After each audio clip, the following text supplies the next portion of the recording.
Hi friends, optics അക്കാദമിയുടെ മറ്റൊരു വീഡിയോയിലേക്ക് നിങ്ങൾക്ക് ഏവർക്കും സ്വാഗതം. നമ്മൾ ചർച്ച ചെയ്തുകൊണ്ടിരിക്കുന്നത് പെഡഗോഗി സബ്ജക്റ്റുകളിലെ സെക്കൻഡ് യൂണിറ്റ് ആണ് ടീച്ചിങ് സ്കിൽസ് എന്നുള്ളത്. അതിൽ ഇൻട്രൊഡക്ഷൻ പാർട്ട് നമ്മൾ പരിചയപ്പെട്ടു. രണ്ടാമത് മൈക്രോ ടീച്ചിങ് എന്താണെന്ന് നമ്മൾ പരിചയപ്പെട്ടു. അടുത്തായിട്ട് വരുന്നതാണ് എന്ത്, ലിങ്ക് ലെസൺ എന്താണെന്നുള്ളത്. Okay, link lesson.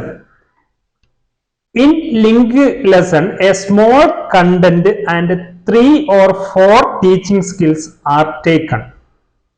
എന്താണ് നമ്മൾ മൈക്രോ ടീച്ചിങ്ങിൽ പറഞ്ഞത്? എന്താണ്, ഒരു സ്കില്ല് മാത്രമാണ് എടുക്കുന്നത്, എന്നിട്ട് ആ സ്കില്ലിൽ പ്രൊഫിഷ്യൻസി നേടുകയാണ് ചെയ്യുന്നത് എന്നുള്ളതാണ്. എന്നാൽ ലിങ്ക് ലെസണിൽ എന്താണ് പറയുന്നത്?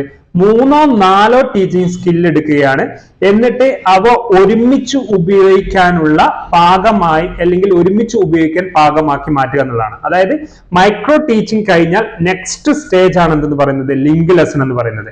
അഥവാ റിയൽ ക്ലാസ് റൂമിലേക്ക് പോകുന്നതിന് മുൻപ് തൊട്ട് മുൻപത്തെ സ്റ്റേജിനെയാണ് എന്ന് പറയുന്നത് ലിങ്ക് ലെസൺ എന്ന് പറയുന്നത്.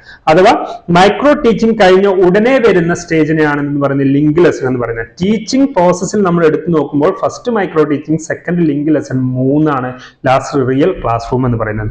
ഇനി ഇവിടെയും ഉണ്ട് ടൈമും കാര്യങ്ങളും മറ്റുമൊക്കെ. നമ്മൾ മൈക്രോ ടീച്ചിങ്ങിലാണെങ്കിൽ സ്കില്ലിന് മാത്രമാണ് ഫോക്കസ് കൊടുക്കുക. എന്നാൽ ഇവിടെ എന്താ ചെയ്യുന്നത്? Both content and teaching skill രണ്ടിനും ഫോക്കസ് കൊടുക്കുന്നുണ്ട്. അപ്പോൾ കണ്ടന്റ് കറക്റ്റ് ആയിരിക്കണം, അതേപോലെ തന്നെ സ്കിൽസും കറക്റ്റ് ആയിരിക്കണം. Importance is given for both content and teaching skills in link lesson. Then here teaching trainee is teaching 10 to 15 students in 10 to 15 minutes എന്നുള്ളതാണ്. ഇത് ഒരു ലിങ്ക് വരുന്നുണ്ട്. അതുകൊണ്ട് നിങ്ങൾ എന്ത് ചെയ്യുക, ആ ഒരു ഇത് അവിടെ ഉൾപ്പെടുത്തുക. 5-6 കുട്ടികൾക്ക് 5-6 മിനിറ്റുകൾ ചെയ്യുന്നതിനാണ് എന്ന് പറയുന്നത് മൈക്രോ ടീച്ചിങ് എന്ന് പറയുന്നത്. എന്നാൽ 10-15 കുട്ടികൾക്ക് 10-15 മിനിറ്റിൽ നടത്തുന്നതിനാണ് എന്ന് പറയുന്നത് ലിങ്ക് ലെസൺ എന്ന് പറയുന്നത്.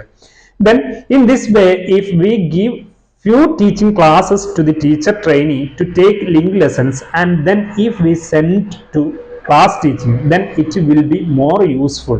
അപ്പോൾ അത് നിങ്ങൾ വായിച്ചാൽ മനസ്സിലാവും. Link lesson is precedent to class teaching, മുമ്പുള്ളതാണ്. ക്ലാസ് ടീച്ചിങ്ങിന് മുമ്പുള്ള ഒരു സ്റ്റേജ് തന്നെയാണെന്ന് പറഞ്ഞ ലിങ്ക് ലെസൺ. ഇത് നിങ്ങൾ നോട്ട് ചെയ്യേണ്ട ഇത്ര കാര്യം മാത്രമേ ഉള്ളൂ. മൈക്രോ ടീച്ചിങ്ങിൽ പിന്നെ സ്കില്ലിന് മാത്രമാണ് ഫോക്കസ് ചെയ്യുന്നത്. ക്ലിയർ? സ്കില്ലിന് മാത്രമാണ്, കണ്ടന്റിനില്ല. പക്ഷെ ലിങ്ക് ലെസണിൽ പിന്നെ രണ്ടിനും ഫോക്കസ് കൊടുക്കുന്നുണ്ട്. കണ്ടന്റിനും ഫോക്കസ് കൊടുക്കുന്നുണ്ട്, ടീച്ചിങ് സ്കില്ലിനും ഫോക്കസ് കൊടുക്കുന്നുണ്ട്. 3-4 സ്കില്ലുകളാണ് ലിങ്ക് ലെസണിൽ എടുക്കുന്നത്. ഒരു സ്കില്ല് മാത്രമാണ് ലിങ്ക് ലെസണിൽ എടുക്കുന്നത്, പിന്നെ മൈക്രോ ടീച്ചിങ്ങിൽ എടുക്കുന്നുള്ളൂ. ദെൻ പിന്നെ ലിങ്ക് ലെസണിൽ 10-15 സ്റ്റുഡൻസിന് 10-15 മിനിറ്റ് എടുക്കുകയാണ്. മൈക്രോ ടീച്ചിങ്ങിൽ എത്രയാണ്? 5-6 സ്റ്റുഡൻസിന് 5-6 മിനിറ്റ് ആണ് എടുക്കുന്നത്. ആ കാര്യങ്ങൾ മാത്രം നിങ്ങൾ ഇവിടെ നോട്ട് ചെയ്യുക. ഈ ഗ്രാഫ് കൂടി നോക്കുക. മൈക്രോ ടീച്ചിങ് ആണ് ഫസ്റ്റ് വരുന്നത്, അതിനുശേഷം ലിങ്ക് ലെസൺ വരുന്നു, അതിനുശേഷം ലാസ്റ്റ് ക്ലാസ് ടീച്ചിങ്ങിലേക്ക് പോകുന്നു. അപ്പോൾ മൈക്രോ ടീച്ചിങ് എന്ന് പറഞ്ഞു കഴിഞ്ഞാൽ ഒരൊറ്റ സ്കില്ലില്, എന്നാൽ ലിങ്ക് ലെസൺ എന്ന് പറഞ്ഞാൽ 5-6 സ്കില്ലുകൾ, ക്ലാസ് ടീച്ചിങ് എന്ന് പറഞ്ഞാൽ ഓൾ സ്കിൽസ് ഒരേ സമയം ഉപയോഗിക്കുന്നുണ്ട്. Micro teaching, link lesson and class teaching, ആ ഒരു ഗ്രാഫിലേക്കാണ് അത് പോകുന്നത്. ഇതിനെ തന്നെ മറ്റു രീതിയിൽ നിങ്ങൾ ടെക്സ്റ്റ് ബുക്കിൽ പറഞ്ഞിട്ടുണ്ട്. Identification of discrete skill. Discrete skill എന്ന് പറഞ്ഞാൽ ഏതെങ്കിലും സ്പെസിഫിക് ആയിട്ടുള്ള ഒരു സ്കില്ല് ഐഡന്റിഫൈ ചെയ്യുന്നു. ട്രെയിനിങ് ഓഫ് ഈച്ച് സ്കില്ല്, ഓരോ സ്കില്ലും ട്രെയിൻ ചെയ്യുന്നു. അത് ഏതിൽ വരുന്നു? മൈക്രോ ടീച്ചിങ്ങിൽ വരുന്നു. അതിനുശേഷം ഇന്റഗ്രേഷൻ ഓഫ് സ്കിൽസ്, ഈ സ്കിൽസ് ഇന്റഗ്രേറ്റ് ചെയ്യുന്നു, കൂട്ടിച്ചേർക്കുന്നു. Then utilisation of all skills, last macro ടീച്ചിങ്ങിൽ അല്ലെങ്കിൽ ക്ലാസ് റൂം ടീച്ചിങ്ങിൽ യൂട്ടിലൈസേഷൻ ഓഫ് ഓൾ സ്കിൽസും ഉപയോഗിച്ച് ചെയ്യുന്നു. അപ്പോൾ അതിന്റെ ലിങ്ക് ലെസണിലെ കോൺസെപ്റ്റ് ഓഫ് ലിങ്ക് ടീച്ചിങ് എന്നുള്ളതിൽ പറയുന്ന കാര്യമാണത്. ദെൻ ഇതേപോലെ തന്നെ നമ്മൾ ചോദിച്ചിട്ടുള്ള ഒരു ചോദ്യമാണ് steps in teaching or design in a link lesson അല്ലെങ്കിൽ plan a link lesson. Steps in teaching a link lesson എന്ന രീതിയിൽ ഇത് മൂന്നും ഒന്ന് തന്നെയാണ്. അതുകൊണ്ടാണ് ഇത് മൂന്നും ഓർവെച്ചിട്ട് നിങ്ങൾ കൊടുത്തിട്ടുള്ളത്.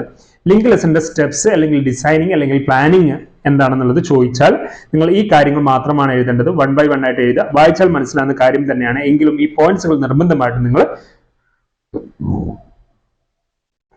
നോട്ട് ചെയ്ത് വെക്കുക. ഫസ്റ്റ് പോയിന്റ് എന്ന് പറയുന്നത് സെലക്ടിങ് എ കണ്ടന്റ് അല്ലെങ്കിൽ topic. Then second point setting lesson objectives.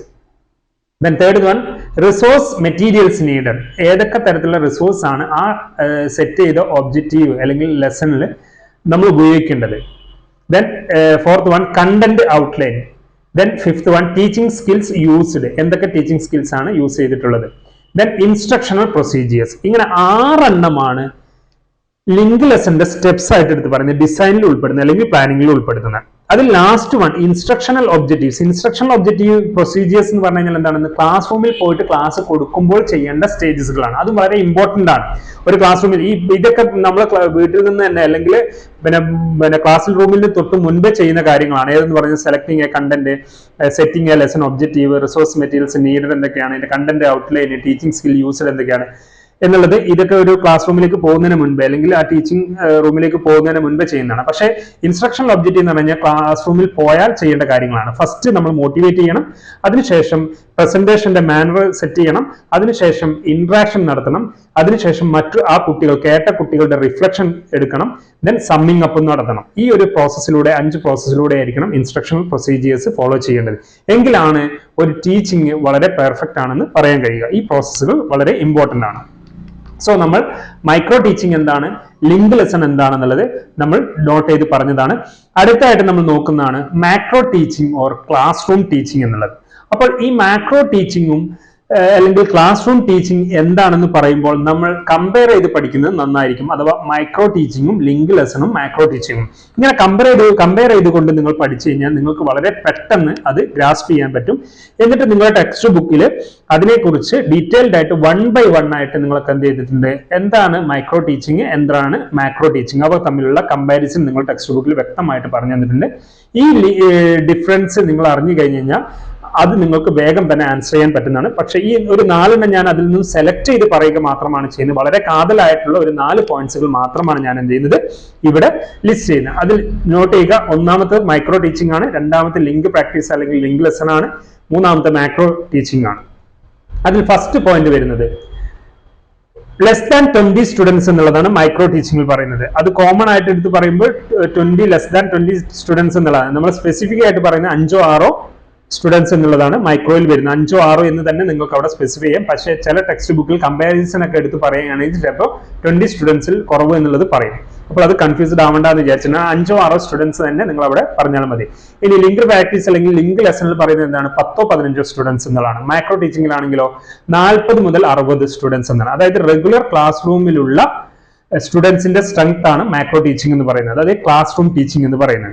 ഇത് രണ്ടാമത്തെ പോയിന്റ്. ഒരു സ്കില്ലിലാണ് മൈക്രോ ടീച്ചിങ് ഫോക്കസ് ചെയ്യുന്നത്, 3 or 4 സ്കില്ലുകളിലാണ് ലിങ്ക് പ്രാക്ടീസ് ഫോക്കസ് ചെയ്യുന്നത്, കുറെ സ്കില്ലുകളാണ് മാക്രോ ടീച്ചിങ് ഫോക്കസ് ചെയ്യുന്നത്. സെവറൽ സ്കിൽസ് എന്ന് പറഞ്ഞാൽ നമ്മൾ എന്തൊക്കെ സ്കില്ല് ഐഡന്റിഫൈ ചെയ്യുന്നുണ്ടോ ആ സ്കില്ലുകളെല്ലാം ഒരു പക്ഷേ നമുക്ക് എന്ത് ചെയ്യേണ്ടി വരും, മാക്രോ ടീച്ചിങ് യൂസ് ചെയ്യേണ്ടതായിട്ട് വരും.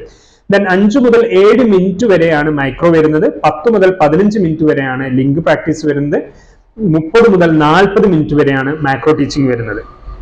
സോ ഇവിടെ മൈക്രോ ടീച്ചിങ്ങിൽ 5 മുതൽ 6 വരെ എന്നും 5 മുതൽ 7 വരെ ഒരു ആവറേജ് ഒരു 5 മിനിറ്റ് എന്ന രീതിയിലായിരിക്കും കണക്കാക്കുക. 5 മുതൽ 6 വരെ 5 മുതൽ 7 വരെയൊക്കെ കണക്കാക്കാം. അല്ലെങ്കിൽ ലെസ് ദാൻ 20 സ്റ്റുഡൻസ് എന്നുള്ളത് അങ്ങനെ ജനറൽ ആയിട്ട് നിങ്ങൾക്ക് പറയാം. പക്ഷെ ഇവിടെ നിങ്ങൾ നോട്ട് ചെയ്യേണ്ടത് 5 മുതൽ 5-7 കുട്ടികൾ, 5-7 മിനിറ്റ്, ഒരു സ്കില്ല്, ഇത് നിങ്ങൾ ഫോക്കസ് ചെയ്ത് ഇതാക്കുക. കാരണം ഈ യൂണിറ്റിൽ ഏറ്റവും കൂടുതൽ ഫോക്കസ് ചെയ്തിട്ടുള്ളതായിരിക്കും. സ്കില്ല് ഡെവലപ്മെന്റിനാണ് മൈക്രോ ടീച്ചിങ് ഫോക്കസ് ചെയ്യുന്നത്. സ്കിൽസിനും കണ്ടന്റിനും ലിങ്ക് ലെസൺ പ്രാക്ടീസിന് ഫോക്കസ് ചെയ്യുന്നുണ്ട്.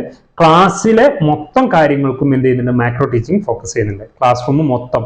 അപ്പോൾ അത് സ്കില്ലാവാം, കണ്ടന്റ് ആവാം, ബിഹേവിയേഴ്സ് ആവാം, അവരുടെ ഫ്യൂച്ചർ ആവാം, അങ്ങനെ പറഞ്ഞിട്ടുള്ള കുറെ കാര്യങ്ങളാണ്. അപ്പോൾ ഒരു ക്ലാസ് എന്ന് പറഞ്ഞു കഴിഞ്ഞാൽ ഒരു ക്ലാസ് റൂമിന് പല കാര്യങ്ങളുണ്ട്. ഓക്കെ, ആ ഒരു എന്താണ് കരിക്കുലം മൊത്തമായിട്ടുള്ള കാര്യങ്ങളൊക്കെ ഒരു ക്ലാസ്സിൽ വേണമെങ്കിൽ ഉൾപ്പെടുത്തി ചിന്തിക്കാൻ കഴിയും. അതുകൊണ്ടാണ് ഒരു ക്ലാസ് എന്നുള്ള ഒരു ജനറൽ വേർഡ് ഞാൻ അവിടെ കൊടുത്തത്. ആ ക്ലാസ്സിന്റെ ഡീറ്റെയിൽഡ് ആയിട്ടുള്ള എക്സ്പ്ലനേഷൻസ് നിങ്ങൾക്ക് വരും ക്ലാസ്സുകളിലൂടെ കുറെ വ്യക്തമായി മനസ്സിലാവും. അപ്പോൾ നമുക്ക് നിങ്ങളുടെ ടെക്സ്റ്റ് ബുക്കിൽ തന്നിട്ടുള്ളത് അല്ലെങ്കിൽ പല ടെക്സ്റ്റ് ബുക്കിലും പല രീതിയിലായിരിക്കും കൊടുത്തിട്ടുണ്ടാവുക. അതിൽ നിങ്ങളോട് ചോദിക്കാൻ സാധ്യതയുള്ള പ്രധാനപ്പെട്ട ചോദ്യമാണ് മാക്രോ ടീച്ചിങ്ങും മൈക്രോ ടീച്ചിങ്ങും തമ്മിലുള്ള കമ്പാരിസൺ ആണ്. അപ്പോൾ ഈ പറഞ്ഞിട്ടുള്ള കാര്യങ്ങളൊക്കെ തന്നെയാണ് വരുന്നതെങ്കിലും നിങ്ങൾ ഒന്ന് ഡീറ്റെയിൽഡ് ആയിട്ട് അതൊന്ന് വായിച്ചിട്ട് മനസ്സിലാക്കിയെടുക്കാനും കൂടി ശ്രമിക്കുക. ദെൻ അടുത്തത് നമ്മൾ നോക്കാനുള്ളതാണ് ഐഡന്റിഫിക്കേഷൻ ഓഫ് ടീച്ചിങ് സ്കിൽസ്. ഈ ഐഡന്റിഫിക്കേഷൻ ഓഫ് ടീച്ചിങ് സ്കിൽസ് പ്രധാനമായിട്ടും 9 സ്കില്ലുകൾ ഉണ്ടെന്നുള്ളത് നമ്മൾ കഴിഞ്ഞ ക്ലാസ്സിൽ തന്നെ പറഞ്ഞു വെച്ചിട്ടുള്ളതാണ്. അടുത്ത ക്ലാസ്സിൽ നമുക്ക് ഈ സ്കില്ലുകളെ കുറിച്ച് ഡീറ്റെയിൽഡ് ആയിട്ട് നോക്കാം. ഈ ഓരോ സ്കില്ലുകളിലെയും ഡീറ്റെയിൽഡ് ആയിട്ടുള്ള ചോദ്യം essay ആയിട്ട് ചോദിച്ച് കാണുന്നുണ്ട്. അപ്പോൾ ഓരോ സ്കില്ലും ഞാൻ പോയിന്റ് ഔട്ട് മാത്രമായിരിക്കും ചെയ്യുക, പക്ഷേ നിങ്ങൾ കൂടുതലായിട്ട് വായിച്ച് മനസ്സിലാക്കാൻ വേണ്ടി ശ്രമിക്കുക. അപ്പോൾ എല്ലാവരും നന്നായി പഠിക്കുക, എല്ലാവർക്കും നന്നായി പഠിക്കാൻ കഴിയട്ടെ എന്ന് ആശംസിക്കുന്നു. Thank you, all the very best.